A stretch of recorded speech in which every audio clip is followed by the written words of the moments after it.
Hello everyone, so today it is 5th March and 2024. We are going to solve some PYQs of chemical bonding and molecular structure chapter of class 11th chemistry. So first question we have is which of the following is electron deficient. तो यहाँ पे हमें बताना है इनमें से electron deficient कौन सा है, कौन सा कंपाउंड जो है इलेक्ट्रॉन डेफिशिएंट वो बताना है। तो correct option we have is BH32, ये हमारे पास करेक्ट ऑप्शन है। इसको अभी मैं आपको बताती हूँ कि कैसे हमारे पास ये करेक्ट आंसर आया है। देखो इसको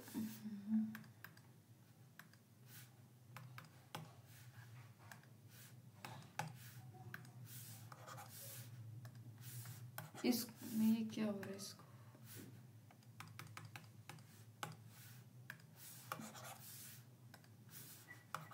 BH32 ऐसे भी लिखा जा सकता है या फिर इसको हम लिख सकते हैं B2H6, राइट। सो कैसे बनाएंगे इसका हम स्ट्रक्चर, ये B बोरॉन हो गया, हाइड्रोजन दोनों साइड,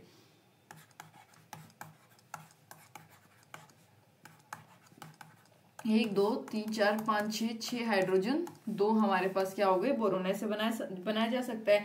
ये क्या कंटेन कर रहा है, दो, it contains 2-3 centre 2 electron bond that are present above and below the plane of molecule. ये क्या कंटेन करता है, 2-3 सेंटर 2 इलेक्ट्रॉन बैंड्स, ठीक है, 2-3 सेंटर, ठीक है, तीनों तरफ से 1 2 3 1 2 और 3, ठीक है। कंपाउंड जो विच डू नॉट हैव, जिनके पास सफिशिएंट नंबर ऑफ इलेक्ट्रॉन्स नहीं होते एक नॉर्मल कोवेलेंट बनाने के लिए, उनको हम बोलते हैं इलेक्ट्रॉन डेफिशिएंट मॉलिक्यूल्स। मैंने क्या बोला, compounds which do not have sufficient number of electrons to form normal covalent bonds are called electron deficient molecules, ठीक है। तो कंपाउंड जो कि जिनके पास sufficient number of electrons present नहीं होते कि वो एक नॉर्मल कोवेलेंट बॉन्ड को बना सके, उनको हम बोलते हैं इलेक्ट्रॉन डेफिशिएंट मॉलिक्यूल्स। तो करेक्ट ऑप्शन इसका हमारे पास बी आया है। नेक्स्ट है करेक्ट सीक्वेंस बतानी है इंक्रीजिंग कोवेलेंट कैरेक्टर की इज रिप्रेजेंटेड बाय, जो कोवेलेंट कैरेक्टर है उसके कंटेक्स्ट में इंक्रीज्ड ऑर्डर में हमें करेक्ट सीक्वेंस बता देनी है कौन सी है। करेक्ट ऑप्शन हमारे पास है ये NaCl, फिर लिथियम, देखो सोडियम लिथियम बेरिलियम, इस ऑर्डर में हमारे पास होता है। देखो जो डिफरेंस होता है इलेक्ट्रोनेगेटिविटी का वो इंक्रीज करता है किसको, आयनिक कैरेक्टर को, ठीक है। और जिसकी वजह से देखो इलेक्ट्रोनेगेटिविटी बढ़ती है, ये चीज याद रखोगे, इलेक्ट्रोनेगेटिविटी बढ़ती है जिसकी वजह से आयनिक कैरेक्टर बढ़ेगा। आयनिक कैरेक्टर और इलेक्ट्रोनेगेटिविटी बढ़ती हैं, मतलब जो कोवेलेंट कैरेक्टर होता है वो क्या होगा, डिक्रीज होगा। दैट इज जो इलेक्ट्रोनेगेटिविटी डिफरेंस है वो डिक्रीज हो रहा है इस ऑर्डर में, तभी तो यहाँ पे क्या हमारे पास कोवेलेंट कैरेक्टर इंक्रीज हो रहा है, राइट। तो फर्दर ग्रेटर द चार्ज होगा, मतलब कैटाइन के ऊपर जितना ज्यादा चार्ज होगा उतना ही ज्यादा उसका क्या कोवेलेंट कैरेक्टर होगा। तो बेरिलियम का आपको पता होगा +2 चार्ज होता है इसके ऊपर, यानी मैक्सिमम होता है, तो इस वजह से हम इसको कंसिडर करते हैं, ठीक है। लिथियम में पॉजिटिव, NaCl सोडियम में पॉजिटिव, यहाँ पे इसके पास ये मैक्सिमम चार्ज होता है। Next which of the following is the electron deficient molecule. अभी हम करके आए हैं फर्स्ट क्वेश्चन में, क्या मुझे बताने की जरूरत थी, वहां पे हमारे पास क्या था, किस कंटेक्स्ट में था, BH32 और यहाँ पे B2H6, हालांकि ये दोनों ही मैंने आपको बता दिए थे वहां पे। कैटाइन और एनाइन कंबाइन सिना, कैटाइन और एनाइन जो है कंबाइन होते हैं क्रिस्टल में टू फॉर्म फॉलोइंग टाइप, कौन से टाइप का कंपाउंड बनाने के लिए जो वो कंबाइन होते हैं क्रिस्टल में, वो पूछा गया है। Correct option is metallic. देखो कंपाउंड ऑफ विच, जिसका जो सेंट्रल एटम है वो कैसा हो, ऑक्टेट लेस हो, उसको बोलते हैं electron deficient compound. Octet less का मतलब जो अपने 8 इलेक्ट्रॉन्स को पूरा ना कर पाए उसको बोलते हैं ऑक्टेटलेस, और वो क्या होते हैं, इलेक्ट्रॉन डेफिशिएंट इलेक्ट्रॉन कंपाउंड में हम उसको गिनते हैं। हेंस B2H6 क्या है, एक इलेक्ट्रॉन जो क्या है ये तो मैंने बता दिया, तो पीछे वाले क्वेश्चन की बात है, 4th की बात हो रही है यहाँ पे, ये मैंने इसकी एक्सप्लेनेशन दिया आपको, इसकी सुनो अब। तो कैटाइन और एनाइन जो है फॉर्म करते हैं आयनिक बॉन्ड इन क्रिस्टल में वो क्या है, आयनिक बॉन्ड को फॉर्म करते हैं। कैटायन और एनायन जो है वो आयनिक बॉन्ड बनाते हैं क्रिस्टल में। जो इलेक्ट्रोस्टैटिक फोर्स जो बाइंड करती है, binds the oppositely charge ion को, किसको? अपोजिटली चार्ज्ड आयन को जो इलेक्ट्रोस्टैटिक फोर्स बाइंड कर लेती है, विच आर फॉर्म्ड बाय, जो किस मतलब कैसे बनते हैं? बाय ट्रांसफर, इलेक्ट्रॉन का ट्रांसफर एक एटम से दूसरे एटम में, तो उसको बोलते हैं आयनिक बॉन्ड। मैंने क्या बोला है, रिपीट करती हूँ, इलेक्ट्रोस्टैटिक फोर्स जो बाइंड करती है अपोजिटली चार्ज्ड आयंस को, जो कि फॉर्म होते हैं बाय ट्रांसफर ऑफ इलेक्ट्रॉन के ट्रांसफर से from one atom to another, उसको बोलते हैं हम आयनिक बॉन्ड। क्या बोलते हैं उसको? आयनिक बॉन्ड बोलते हैं। और इसका करेक्ट आंसर मैंने मेटेलिक क्यों लिख रखा है? आयनिक आएगा। आयनिक इसका करेक्ट ऑप्शन है। रिपीट कर रही हूँ, हमेशा ये याद रखना, कैटायन और एनायन जो है दोनों मिलकर आयनिक बॉन्ड बनाते हैं। यहाँ पे कैटायन और एनायन का जिक्र था, ऐसे ही आप याद रखोगे। नेक्स्ट क्वेश्चन की तरफ मूव करते हैं। Among the following electron deficient compound, कौन सा होगा इलेक्ट्रॉन डेफिशिएंट कंपाउंड? ये पूछा गया। क्या मुझे बताने की जरूरत है? BCl3 आएगा। बोरोन इन BCl3 उसके पास 6 इलेक्ट्रॉन होते हैं उसके आउटर मोस्ट शेल में, तो वो अपना क्या है, ऑक्टेट पूरा नहीं कर पाता। ऑब्वियसली ऑक्टेट पूरा करने के लिए 8 इलेक्ट्रॉन्स की नीड है, इसके पास 6 होते हैं इसके बोरोन में, तो ये क्या होगा? Electron deficient compound. तीसरा क्वेश्चन आया अभी तक हमारे पास इलेक्ट्रॉन डेफिशिएंट कंपाउंड से रिलेटेड और सेम आंसर आ रहा है। Which of the following compound has 3 centre bond? 3 centre bond कौन से में होता है, ये पूछा गया है। करेक्ट ऑप्शन है डायबोरेन। फर्स्ट क्वेश्चन में बताया था मैंने 3 सेंटर बॉन्ड हमारे पास उसमें प्रेजेंट था, राइट। और ये डायबोरेन क्या होता है? यही तो है, BH3 या फिर B2H6, इसको ही बोलते हैं डायबोरेन। डाई का मतलब दो बोरेन और उसके साथ 6 हाइड्रोजन। तो कितना इजी क्वेश्चन है। Linus Pauling received the Nobel Prize for his work on, जो लाइनस पॉलिंग थे उन्होंने रिसीव किया था नोबेल प्राइज को फॉर हिज वर्क ऑन, उन्होंने किसके ऊपर काम किया था जिसकी वजह से उन्हें जो है उससे नोबेल प्राइज से नवाजा गया? तो करेक्ट ऑप्शन इसका सी है, केमिकल बॉन्ड्स। देखो ये आपको याद रखना है, ये ऐसे याद रखोगे। ये भी पूछा जा सकता है कि केमिकल बॉन्ड के ऊपर किन्होंने काम किया, तो लाइनस पॉलिंग ने काम किया। और लाइनस पॉलिंग के बारे में पूछा जाए कि उनको नोबेल प्राइज क्यों रिसीव हुआ, जैसे कि हमारे पास क्वेश्चन में ये पूछा जा रहा है यहाँ पे, तो आंसर आएगा केमिकल बॉन्ड्स। नेक्स्ट है which of the following pair will form the most stable ionic bond, जो है इसमें से कौन सा बनाएगा, वो पूछा गया है। करेक्ट ऑप्शन हमारे पास है मैग्नीशियम एंड फ्लोरीन। देखो जो स्टेबिलिटी होती है आयनिक बॉन्ड की डिपेंड करती है अपॉन लेटाइस एनर्जी। क्या बोला मैंने? जो स्टेबिलिटी होती है आयनिक बॉन्ड की depends upon the lattice energy, जो कि expected to be more between, जो किसके बीच में सबसे ज्यादा पाई जाती है? मैग्नीशियम और फ्लोरीन के बीच में। ड्यू टू क्या कारण है इसका? जो मैग्नीशियम है उसके ऊपर +2 चार्ज होता है, मैग्नीशियम एटम के ऊपर +2 चार्ज के कारण ऐसा बोला जाता है। Weakest among the following types of, weakest बताना है आयनिक वीकेस्ट या मेटेलिक कोवेलेंट H बॉन्डिंग, मतलब हाइड्रोजन बॉन्डिंग, कौन सी वीकेस्ट टाइप की बॉन्डिंग है वो पूछा गया। तो याद रखोगे हाइड्रोजन बॉन्डिंग जो है वीकेस्ट होती है, ये याद रखने आपको। स्ट्रॉन्गेस्ट बॉन्ड बताना है इज इन बिटवीन, किनके बीच में स्ट्रॉन्गेस्ट बॉन्ड होगा, तो करेक्ट ऑप्शन है CSF।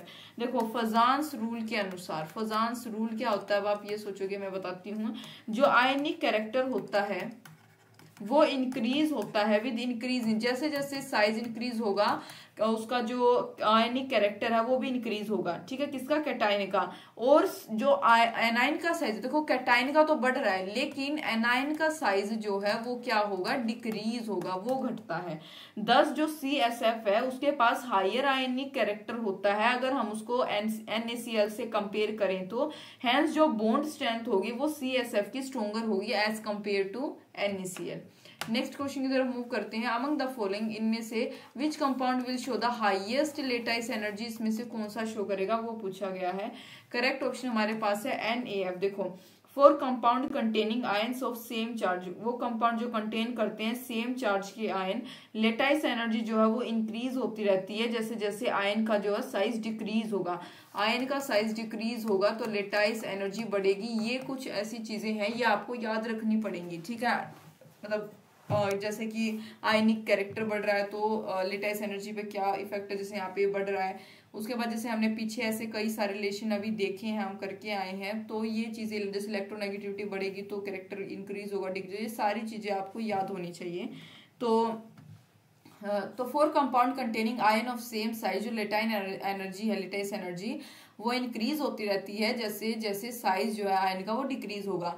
10 NaF जो है उसके पास हाईएस्ट लेटाइस एनर्जी होती है, तो जो साइज होगा कैटायन का किस ऑर्डर में होगा, वो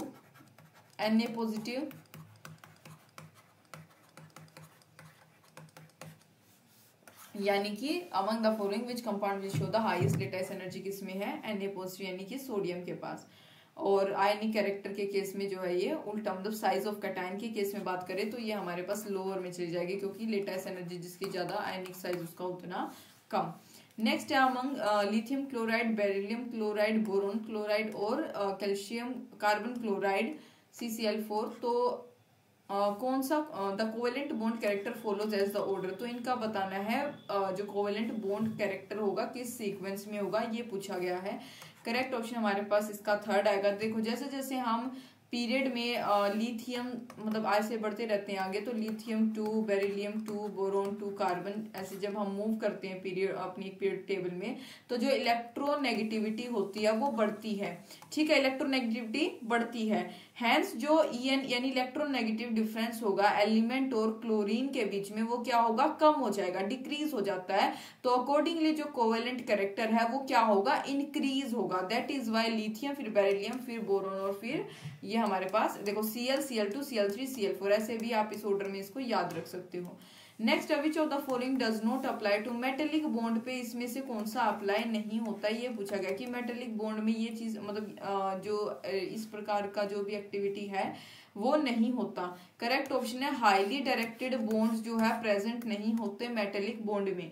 देखो मेटेलिक बॉन्ड में अगर मैं बात करूं तो जितने भी आयन होते हैं वो equal number of oppositely charged ion से सराउंडेड होते हैं। क्या बोला मैंने, बाय इक्वली, एक मिनट,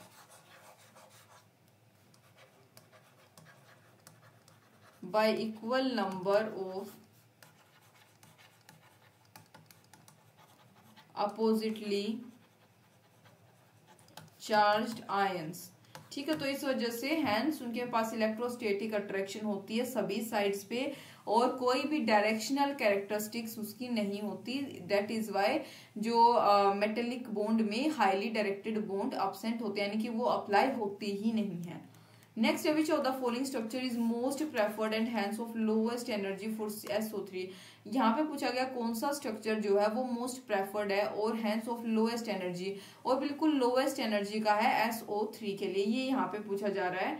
तो देखो इसको थोड़ा सा सोल्व करके देखते हैं। करेक्ट ऑप्शन यहाँ पे इसका हमारे पास D आएगा। ये मैं आपको करके दिखा देती हूँ थोड़ा सा अच्छे से।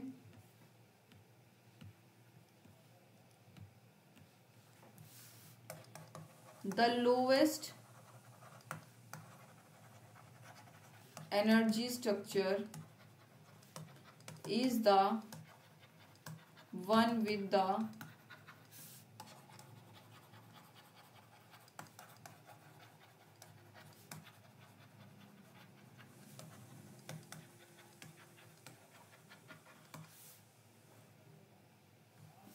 देखो अगर मैं फर्स्ट की बात करूं, जैसे ये हमारे पास दे रखा है, आप ऑप्शन में वहां पे देख सकते हो, मैं ये निकाल के दिखा देती हूँ आपको। +2 चार्ज होता है इसके ऊपर, यानी कि 2 यहाँ पे 4, 8 का ऑक्टेट पूरा होता है, 2 यहाँ पे लोन पेयर आ जाएंगे, यहाँ पे आएंगे 6, इस ऑक्सीजन पे आ गए 1 2 3 4 5 6, सिमिलरली 1 2 3 4 5 6 आ गए। -1 इसके ऊपर चार्ज, -1 इसके ऊपर और 0 चार्ज इसके ऊपर। देखो फॉर्मल चार्ज कैसे निकालेंगे, जो total number of valence electron होते हैं, total number of valence electron in free atom, हम माइनस करते हैं उसमें से किसको, total number of non bonding, यानी कि ये जो लोन पेयर मैंने बनाए हैं 4 और 8,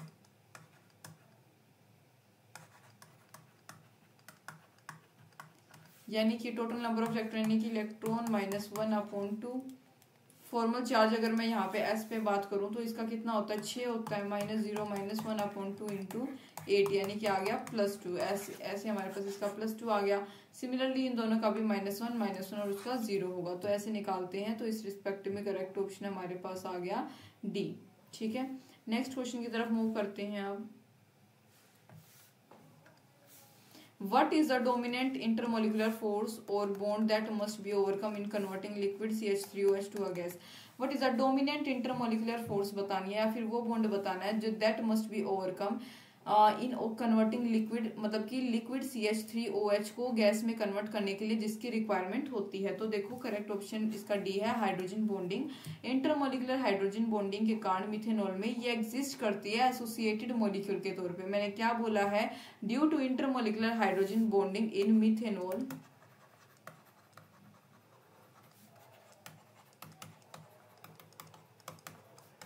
it exists as associated molecule। ठीक है, नेक्स्ट बात करेंगे विच of the following is not a correct statement. यहाँ पे हमें क्या बतानी है, इनकरेक्ट स्टेटमेंट बतानी है, कौन सी होगी। तो देखो यहाँ पे इनकरेक्ट हमारे पास बी होगी। स्टेटमेंट A-C-O-D करेक्ट है, बी जो है इनकरेक्ट स्टेटमेंट है। जो यहाँ पे दे रखा है every AB5 molecule does in fact have square pyramidal structure, ये गलत है। AB5 में है दो स्ट्रक्चर उसके हो सकते हैं, एक तो हो सकता है स्क्वायर पिरामिडल, यहाँ पे इनफैक्ट है ये बोला गया तो, लेकिन ऐसा नहीं है, दो हो सकते हैं। और दूसरा हो सकता है ट्राइगोनल बाय पिरामिडल, याद रखोगे। यहाँ पे सिर्फ एक ही हमारे को दे रखा है। इंडिविजुअल कॉनिक जो कैनोनिकल स्ट्रक्चर होते हैं वो कभी भी एग्जिस्ट नहीं करते हैं। द मॉलिक्यूल एज सच, जो मॉलिक्यूल होते हैं उनके पास सिंगल स्ट्रक्चर होता है उनका, विच इज द रेजोनेंस, जो कि रेजोनेंस हाइब्रिड होता है कैनोनिकल फॉर्म्स का। हालांकि ये हमारे कुछ काम का नहीं है कैनोनिकल वगैरह। नेक्स्ट क्वेश्चन हमारे पास है, इन X एंड Y जो है दोनों इलेक्ट्रोनेगेटिव एलिमेंट है, देन इलेक्ट्रॉन डेंसिटी जो है X की इंक्रीज होगी और H के ऊपर डिक्रीज होगी। फर्स्ट ऑप्शन करेक्ट है। यहाँ पे अगर हम बात करें X और Y जो है दोनों इलेक्ट्रोनेगेटिव एलिमेंट हैं, यानी कि इलेक्ट्रोनेगेटिव का क्या मतलब है, अट्रैक्ट द इलेक्ट्रॉन पेयर, ये इलेक्ट्रॉन पेयर को अट्रैक्ट करेंगे आपस में। ठीक है, सो देन इलेक्ट्रॉन डेंसिटी जो है X के ऊपर वो तो इंक्रीज हो जाएगी और H के ऊपर कम हो जाएगी। X इसको अट्रैक्ट कर लेगा अपनी तरफ इसकी इलेक्ट्रोनेगेटिविटी के कारण, H के ऊपर ये डिक्रीज होगा, X के ऊपर बढ़ जाएगा। तो ये बात यहाँ पे बोल रखी है।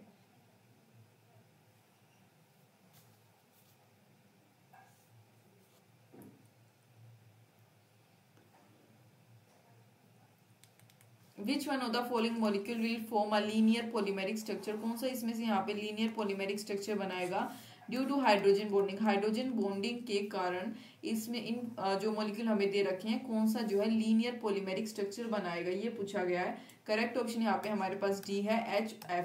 यहाँ पे ये सिंपल अपने ऐसे बनाएगा FH, फिर यहाँ पे FH, ये ऐसे लीनियर बनाता रहता है। ये लीनियर नहीं बनाएंगे, जैसे कि ये N है 1 2 3, ये 3 H हो गए। H2O का भी आप ऐसे सिमिलरली समझ सकते हो, ऑक्सीजन HH, HCl का भी ऐसे ले लो HCl। ठीक है, लीनियर ये ऐसे बनाता चलेगा। तो HF जो है वो फॉर्म करता है लीनियर पॉलीमर स्ट्रक्चर, किस कारण से, क्योंकि इनके बीच में क्या होती है, हाइड्रोजन बॉन्डिंग होती है। किस कारण से, हाइड्रोजन बॉन्डिंग के कारण से।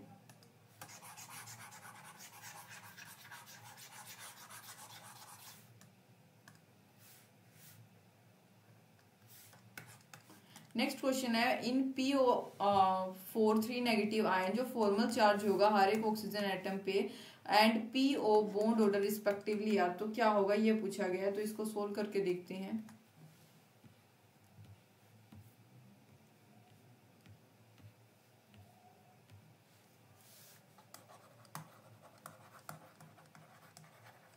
Bond order between phosphorus and oxygen, formula क्या होगा, number of bonds in all possible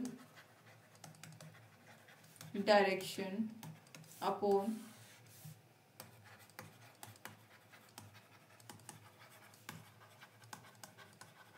total number of resonating structure. तो क्या आ जाएगा, देखो यहाँ पे मैं इसको बना के दिखा देती हूँ। P double bond O single O, यानी कि नेगेटिव नेगेटिव, यानी कि 5 अपॉन नंबर ऑफ बॉन्ड्स कितने हैं पॉसिबल, मतलब 1 2 3 4 5 हो गए, upon total number of resonating structure कितने हैं, रेजोनेट कर रहे हैं जो एक, मतलब कि इसके जो रेजोनेटिंग स्ट्रक्चर हो गए इसके 3 बनेंगे बेसिकली। ठीक है, मतलब 4 सॉरी 1 2 4 बनेंगे, आपको ये याद रखना है इनके बीच कितने होंगे 4। तो इसको सोल्व करने पर कितना आएगा 1.25। फॉर्मल चार्ज की बात करेंगे, फॉर्मल चार्ज हमें ऑक्सीजन पे निकालना है, तो कितना आ जाएगा -1 2 3 है -3 अपॉन सेम यहाँ पे कितनी है टोटल नंबर रेजोनेंस स्ट्रक्चर 4, यानी कि -0.75 ये आ जाएगा इसका करेक्ट आंसर। ठीक है, यानी कि करेक्ट ऑप्शन क्या आ गया -0.75 और 1.25 ये आ गया, सी ऑप्शन करेक्ट है। तो जो लो डेंसिटी है आइस की, अगर हम उसको वाटर के साथ कंपेयर करें, देखो वाटर के साथ अगर आइस की डेंसिटी को कंपेयर करते हैं तो वो लो होती है, इज ड्यू टू, तो क्या रीजन है इसका ये पूछा गया है। तो देखो फर्स्ट ऑप्शन करेक्ट है, हाइड्रोजन बॉन्डिंग इंटरेक्शन इसका करेक्ट ऑप्शन है। हम जानते हैं ड्यू टू पोलर नेचर के कारण वाटर के जो मॉलिक्यूल्स हैं वो एक साथ रहते हैं बाय किसके द्वारा, इंटरमोलिकुलर हाइड्रोजन बॉन्डिंग के द्वारा, इंटरमोलिकुलर हाइड्रोजन बॉन्डिंग के द्वारा। तो जो स्ट्रक्चर होगा इसका वो कैसा होता है, ओपन होता है और उसमें वैकेंट स्पेस यानी कि खाली स्पेस काफी लार्ज नंबर में होता है। देयरफॉर जो डेंसिटी होगी आइस की वो हमेशा वाटर से कम रहती है। इसका जो सोल रीजन है हाइड्रोजन बॉन्डिंग इंटरेक्शन, ये आपको याद रहना चाहिए। नेक्स्ट क्वेश्चन है, बॉइलिंग पॉइंट जो है पैरा नाइट्रोफिनोल का इज हायर देन, वो ऑर्थो नाइट्रोफिनोल से ज्यादा होता है, क्या रीजन है। रिपीट करती हूँ, बॉइलिंग पॉइंट पैरा नाइट्रोफिनोल का ज्यादा होता है ऑर्थो नाइट्रोफिनोल से, बिकॉज क्या रीजन है। तो करेक्ट ऑप्शन इसका सी है, there is intermolecular hydrogen bonding in para nitrophenol में इंटरमोलिकुलर हाइड्रोजन बॉन्डिंग होती है, इस वजह से इसका बॉइलिंग पॉइंट भी ज्यादा होगा। दोबारा से थोड़ा सा अच्छे से रिपीट करके बता देती हूँ, बॉइलिंग पॉइंट जो है पैरा नाइट्रोफिनोल का वो ज्यादा होता है as compare to ortho nitrophenol, क्योंकि पैरा नाइट्रोफिनोल में इंटरमोलिकुलर हाइड्रोजन बॉन्डिंग होती है, लेकिन ऑर्थो नाइट्रोफिनोल में इंटरमोलिकुलर हाइड्रोजन बॉन्डिंग प्रेजेंट नहीं होती। ठीक है, अब थोड़ा सा और एक्स्ट्रा सुन लो इसके बारे में, इंट्रामोलिकुलर। अब मैं इंटर की बात करी थी, मैंने यहाँ पे इंटर की बात की, एक इंट्रा टर्म होती है इंट्रामोलिकुलर हाइड्रोजन बॉन्डिंग। अगर मैं इंट्रामोलिकुलर हाइड्रोजन बॉन्डिंग की बात करूं ऑर्थो नाइट्रोफिनोल में, तो वो क्या होता है, इज अ इंटरेक्शन, वो एक इंटरेक्शन होती है मॉलिक्यूल के साथ, जबकि इंटरमोलिकुलर हाइड्रोजन बॉन्डिंग में पैरा नाइट्रोफिनोल में वो एक इंटरेक्शन होती है मॉलिक्यूल्स के बीच में, जो कि रिजल्ट करती है इनटू हायर बॉइलिंग पॉइंट। सो इंटरमोलिकुलर हाइड्रोजन बॉन्डिंग जो है उसकी वजह से बहुत ही ज्यादा स्ट्रॉन्ग ड्राइविंग फोर्स भी लगती है क्रिस्टल की फॉर्मेशन में, अदर मॉलिक्यूल्स को जनरेट कर देती है ये, मतलब उसके जो हायर मेल्टिंग टेम्परेचर उसको जनरेट कर देती है। दैट इज, मतलब एग्जांपल दे रखा है पैरा हाइड्रोक्सी बेंजोइक एसिड, एक इसका सच एग्जांपल है, लेकिन आपको अपने क्वेश्चन में ही रहना है। करेक्ट आंसर थर्ड है। Which one of the following is the correct order of interaction, correct order of interaction बताना है, क्या होगा। देखो एग्जैक्ट आप इसको याद रखोगे, वंडरवाल्स हाइड्रोजन बॉन्डिंग, डाइपोल डाइपोल, फिर कोवेलेंट सबसे ज्यादा होती है। इसको याद रखने का कोई ट्रिक बना लो, कैसे भी जो स्ट्रेंथ होती है इंटरेक्शन की फॉलोज द वंडरवाल्स हाइड्रोजन बॉन्डिंग, और उसके बाद डाइपोल डाइपोल कोवेलेंट, जैसे कैसे याद रख सकते हो उसको।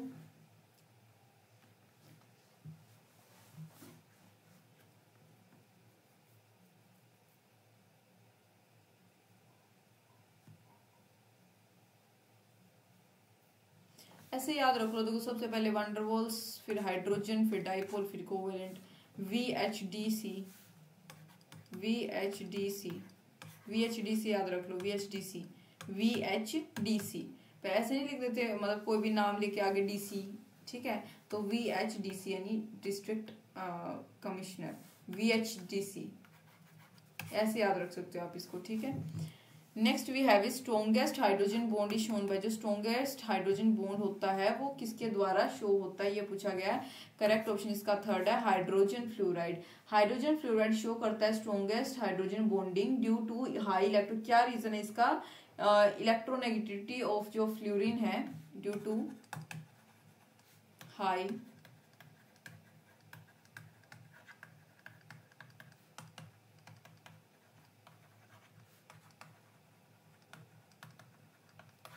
Due to high electronegativity of fluorine. ठीक है, याद रखोगे। Next we have is which one of the following formula does not correctly represent the bonding capacity of two atoms involve, तो कौन सा यहाँ पे इनकरेक्टली जो है ड्रॉ कर रखा है, ये पूछा गया। तो डी ऑप्शन इसका इनकरेक्ट होगा, HC double bond O, carbon double bond OH, ये हमारे पास गलत। देखो जो स्टार यहाँ पे मैं मार्क कर रही हूँ, इसका मतलब ये है कि कार्बन के पास वैलेंसी कितनी है, 5 की, और हैंस ये फॉर्मूला इनकरेक्ट होगा। आप देख सकते हो बिल्कुल 1 2 3 4 5, 5 की वैलेंसी है, तो 5 की वैलेंसी तो इसके पास होने ही नहीं चाहिए ना, तो इनकरेक्ट हो गया बिल्कुल कार्बन। ठीक है, 6 की वैलेंसी होनी चाहिए, तो ये हमारे पास इनकरेक्ट हो गया इसका। बाकी ये ठीक है, इसके पास 4 की है, बिल्कुल ठीक है, यहाँ पे 4 ठीक है। नाइट्रोजन की यहाँ पे ठीक है, ये हमारे पास इसका इनकरेक्ट फॉर्मूला है।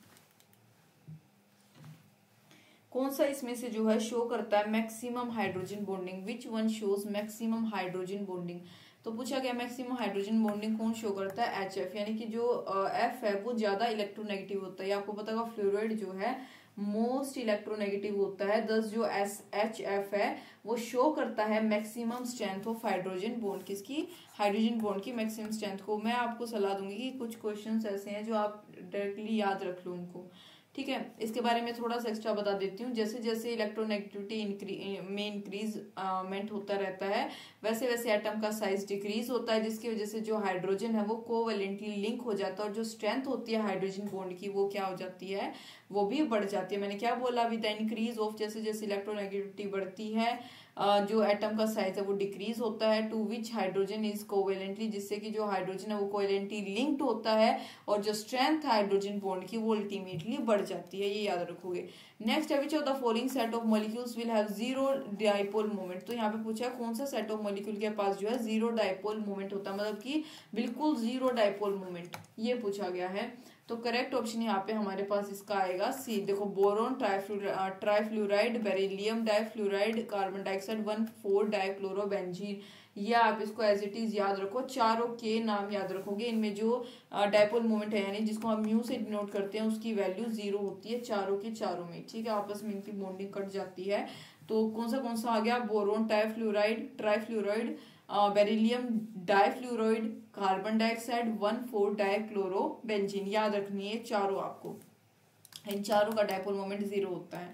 Which of the following is the correct order of dipole moment, का करेक्ट ऑर्डर पूछा गया है, यानी इंक्रीजिंग ऑर्डर में पूछा है। तो BF3 NF3 NH3 H2, ये हमारे पास इसका करेक्ट ऑर्डर होगा। डाइपोल मोमेंट जो होता है एक मॉलिक्यूल का वो वेक्टर सम होता है उसके डाइपोल ऑफ बॉन्ड का। So based on molecular geometry of following molecules, देखो अगर यहाँ पे मैं BF3 की बात करूं तो 3 इक्वल वेक्टर जो है 120 डिग्री पे होते हैं, जिनकी वजह से इनका डाइपोल मोमेंट 0 होता है, यानी कि एक नॉन पोलर मॉलिक्यूल है।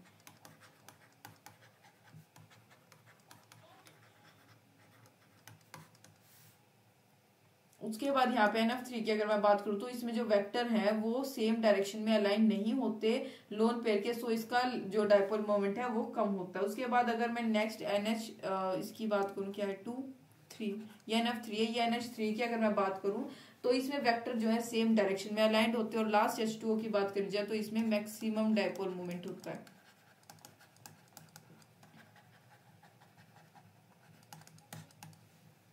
Moment of lone pair.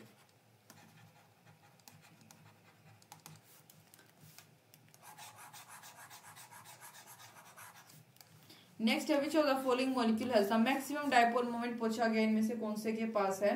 तो करेक्ट ऑप्शन इसका हमारे पास थर्ड है। ऑब्वियसली यहाँ पे हमने देखा था NH3 का ज्यादा है एज कम्पेयर टू यहाँ पे जितने भी थे NF3 से, ऑब्वियसली NH3 का ज्यादा, CO2 और CH4 तो यहाँ पे भी हमारे पास नहीं था। तो करेक्ट ऑप्शन क्या आ गया, NH3 आ गया। डाइपोल मोमेंट NH3 का NF3 से ज्यादा होता है, यानी NH3 का डाइपोल मोमेंट होता है 1.4 और इसका ये NF3 का कितना होता है 0.23। हाँ, ये बेसिक जो मैं बता रही हूँ आपको यार, ऐसा नहीं है कि आप सारे कंपाउंड एलिमेंट्स के एटम के डाइपोल मोमेंट याद करने बैठोगे, जो ऐसे हमारे पास क्वेश्चन आ जाए उनके आप याद रख लो। Which of the following is a polar molecule, तो यहाँ पे पूछा गया इनमें से पोलर मॉलिक्यूल कौन सा है। तो करेक्ट ऑप्शन SF4 है।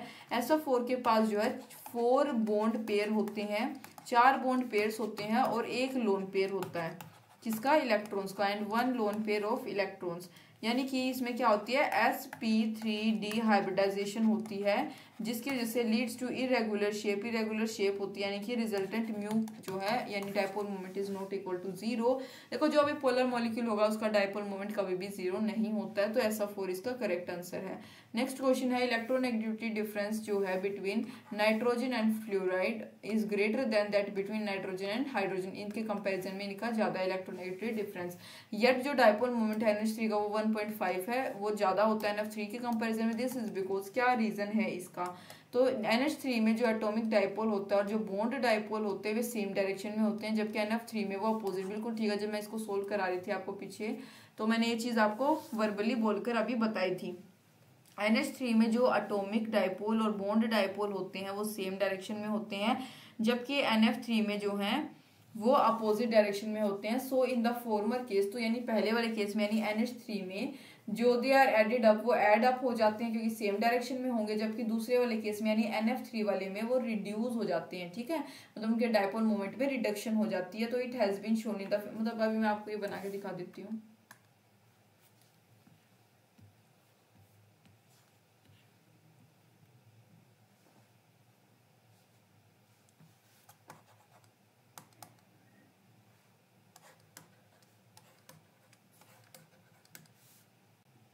ये देखो, ये हमारे पास जो है यहाँ पे सेम डायरेक्शन में है तीनों। ठीक है, यहाँ पे दूसरे NF3 वाले केस में देखो,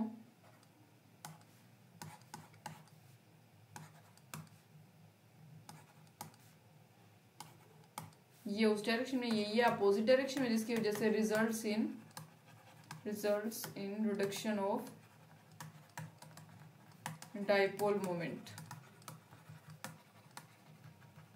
और इसकी वजह से क्या हो जाएगा, ये एड अप हो जाते हैं, एडेड अप, डाइपोल मोमेंट बढ़ेगा। ठीक है, तो ये ओवरऑल इसका रीजन था।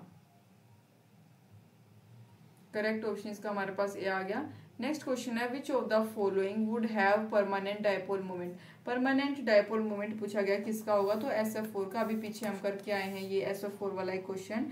तो SF4 के पास परमानेंट डाइपोल मोमेंट होता है। SF4 का जो हाइब्रिडाइजेशन होती है वो क्या होती है, sp3d हाइब्रिडाइजेशन होती है, और इसकी सीसो शेप होती है बेसिकली, यानी इरेगुलर ज्योमेट्री है। इसका डाइपोल मोमेंट ऑब्वियसली जीरो नहीं होगा क्योंकि यहाँ पे डाइपोल मोमेंट की बात करी गई है। जबकि अगर मैं XeF4 की बात करूँ, सी ऑप्शन की बात करूँ, तो ये स्क्वायर प्लेनर ज्योमेट्री शो करता है। SiF4 की बात करूँ, ये टेट्राहेड्रल शेप शो करता है, और BF3 की बात करूँ ट्राइंगुलर प्लेनर शो करता है। सो जितने भी ये तीनों क्या है, सिमेट्रिक मॉलिक्यूल हो गए, और इनका जो डाइपोल मोमेंट है उसकी वैल्यू जीरो होगी। सिमेट्रिक जितने भी मॉलिक्यूल होते हैं उनका डाइपोल मोमेंट हमेशा जीरो होता है। सिमेट्रिकल का डाइपोल मोमेंट जीरो नहीं होता है, और वो कैसे होते हैं, पोलर होते हैं। करेक्ट ऑर्डर बताना ऑक्सीजन बॉन्ड लेंथ का O2 में, H2O2 में और O3 में क्या होगा इसका करेक्ट ऑर्डर। करेक्ट ऑप्शन इसका हमारे पास है D, H2O2, O3, O2। देखो, इन HOOH यानी H2O2 में अगर मैं बात करूं तो जो ऑक्सीजन बॉन्ड है वो प्योरली सिंगल है। O3 मॉलिक्यूल एक रेजोनेंस है, किसका, रेजोनेंस हाइब्रिड है दो स्ट्रक्चर का, यानी कि जिसको हम ऐसे भी बोल सकते हैं या फिर इस डायरेक्शन में ऐसे भी। तो दस it's bond length will be, तो इसकी बॉन्ड लेंथ जो है वो ऑक्सीजन के मॉलिक्यूल से ज्यादा होगी, विच है जिसके पास प्योरली डबल बॉन्ड होता है। ठीक है, जो करेक्ट ऑर्डर होगा वो ये होगा, H2O2 की सबसे ज्यादा, फिर O3, फिर O2, ये हमारे पास इसका करेक्ट ऑर्डर आएगा।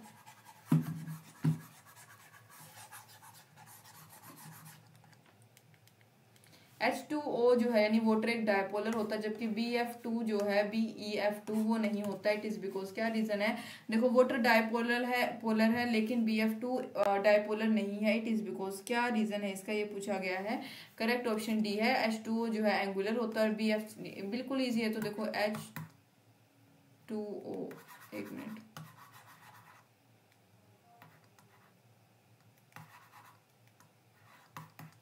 ये हो गया कैसा, एंगुलर। ठीक है, और BeF2 कैसा हो गया, लीनियर। तो ये रीजन है हमारे पास इसका।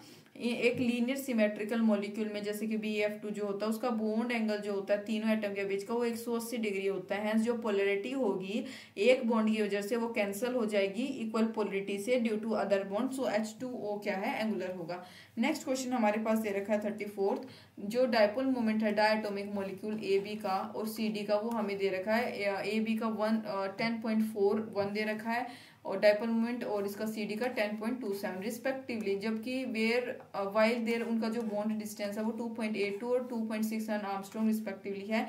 दिस इंडिकेट दैट, ये क्या इंडिकेट करते हैं कि जो AB है उसका जो आयनिक बॉन्ड है वो कम, आयनिक बॉन्ड कैरेक्टर कम है CD के कंपैरिजन में। देखो डायपोल मोमेंट किसके इक्वल होता है, electric charge into bond length. तो यहाँ पे आप दोनों का मल्टीप्लाई कर दोगे, ये वन इसको इससे मल्टीप्लाई कर दोगे, इसको इससे, ठीक है, क्योंकि क्या फॉर्मूला है, electric charge into bond length.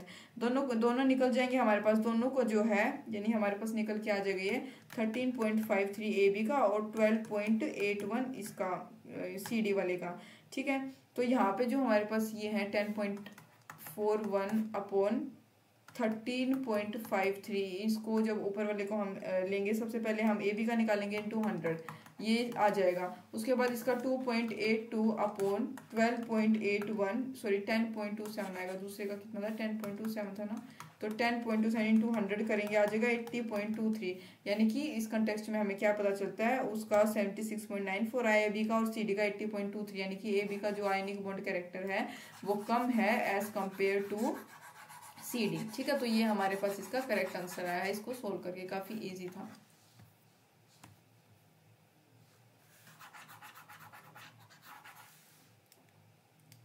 Next है which of the following bonds will be most polar. Most polar बताना है इसमें से कौन सा होगा। करेक्ट ऑप्शन हमारे पास N और F है। देखो जैसे जैसे इलेक्ट्रोनेगेटिविटी डिफरेंस बिटवीन नाइट्रोजन और फ्लोरीन जो है मैक्सिमम होता है, इनके बीच में जो इलेक्ट्रोनेगेटिविटी डिफरेंस होता है वो कैसा होता है, मैक्सिमम होता है। जो बॉन्ड होगा वो भी कैसा होगा, मोस्ट पोलर होगा। बॉन्ड कैसा होगा, मोस्ट पोलर। देखो जो पोलैरिटी होती है किसी भी बॉन्ड की वो डिपेंड करती है इलेक्ट्रोनेगेटिविटी डिफरेंस के ऊपर, ठीक है। दोनों एटम के इलेक्ट्रोनेगेटिविटी डिफरेंस के ऊपर वो डिपेंड करती है, जो कि बॉन्ड को फॉर्म करते हैं। जितनी ज्यादा इलेक्ट्रोनेगेटिविटी डिफरेंस होगा उतनी ही ज्यादा जो है बॉन्ड की पोलैरिटी होगी, ये आपको पता होगा, ठीक है। तो ये इससे रिगार्डिंग इन्फॉर्मेशन थी। तो 35 क्वेश्चन हमने यहाँ पे इसके चैप्टर के सोल्व किए हैं। मैं उम्मीद करती हूँ आपको समझ आए होंगे। थोड़ा सा आप जो है चैप्टर को खुद से रिवाइज करें, क्योंकि कुछ चीजें यहाँ पे अगर आप याद रखोगे तो हेल्पफुल होगा। So thank you for watching.